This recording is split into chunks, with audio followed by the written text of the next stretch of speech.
नमस्कार, good morning, सुप्रभात, रामकृष्ण आहे. खरं सांगू का, आज या धकाधकीच्या जीवनामध्ये खऱ्या अर्थानं पैसे कमवण्याच्या नादामध्ये माणूस जगणं विसरून गेला. जिंदगी की आधी उम्र तक पैसा कमाया, पैसे कमाने में ये सुंदर शरीर को खराब किया, अब उसी पैसे को खराब शरीर को ठीक करने में लगाया. अपना पैसा बचाना जिंदगी, वारी जिंदगी. कमवण्याच्या नादामध्ये माणूस कुटुंबाकडेही लक्ष द्यायला तयार नाही, आपल्या मुलाबाळांच्याकडेही लक्ष द्यायला तयार नाही आणि आपल्या शरीराकडेही लक्ष द्यायला तयार नाही. ही खंत माझ्या मनामध्ये निश्चित आहे. आणि म्हणून माझी सगळ्यांना या चॅनेलच्या माध्यमातून विनंती आहे, पैसा कमावणं गरजेचंच आहे, परंतु पैसा कमवत असताना येणारी पिढी ही सुसंस्कृत आणि संस्कारी व्हावी, यासाठी त्यांच्याकडे खऱ्या अर्थानं आपण लक्ष देणं गरजेचं आहे. आणि तेच कुठेतरी आपण कमी पडतो आहे, याची जाणीव वेळोवेळी आपल्याला झाल्याशिवाय राहत नाही.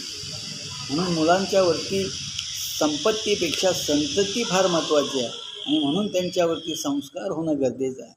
किती झाले ग्रंथ आणि नावाजलेले संत, तरी लढत आहेत जाती आणि पंथ.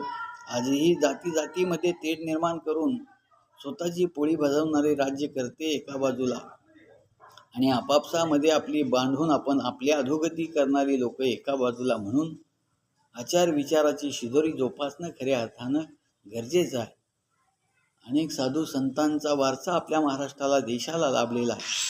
शूरवीर लोक या देशामध्ये होऊन गेलेले आहेत. त्यांच्या आचार विचाराची शिदोरी जोपासणं खऱ्या अर्थानं गरजेचं आहे. हाच उद्देश या चॅनेलच्या माध्यमातून लोकांचं प्रबोधन करण्या इतपत मी एवढा ज्ञानी नाही, पण चांगले विचार सांगितल्यानंतर ते आपल्यामध्ये रुजवण्याचं काम जर आपण केलं तर निश्चितपणे जीवनाच्या वाटा आनंदी झाल्याशिवाय राहणार नाही. हा एकमेव उद्देश या चॅनेलच्या माध्यमातून आणि आपल्याशी संवाद करण्याच्या माध्यमातून खऱ्या अर्थानं एकमेकांचे हितगुज जोपासण्याचं काम या चॅनेलच्या माध्यमातून हवा, हाच उद्देश आहे. माझा चॅनेल 1 महिन्यापूर्वी मी केलेला आहे. या चॅनेलच्या माध्यमातून जे चांगले विचार आहेत ते इतरांना सांगण्यापेक्षा मी माझ्यामध्ये कशा पद्धतीनं रुजवण्याचं काम होईल याचा अधिक विचार करतो.